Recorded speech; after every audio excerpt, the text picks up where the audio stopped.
אני רואה בנציב קבילות חיילים מראה. גוף שעוזר לחייל לקבל את זכויותיו ועוזר למפקד לשמור על זכויות החייל.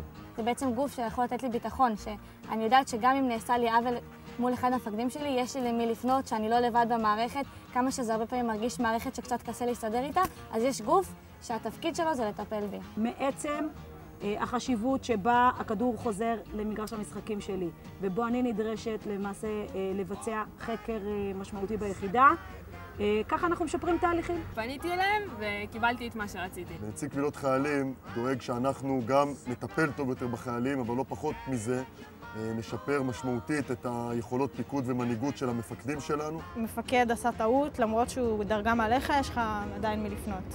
נציב קבילות חיילים מסייע לצה"ל, לאגף כוח אדם, גם לזהות את הליקויים וגם להצביע על דרך נכונה לטיפול בחיילים ולמתן מענה באופן מקיף ורחב.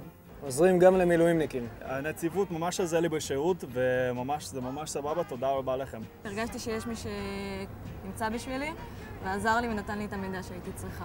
הייתי נוסעת שעות לבסיס והם עזרו לי לקבל דירה בבית החייל. איחולי הצלחה על עבודתם החשובה שהם עושים, יישר כוח לכולכם. קודם כל שתהיה שנה טובה, שנה מעוטת קבילות, זה בסדר. ביחד אני חושב שאנחנו עושים צבא טוב יותר. שיהיה חג 40 שנה שמח. שלא תהיינה הרבה קבילות.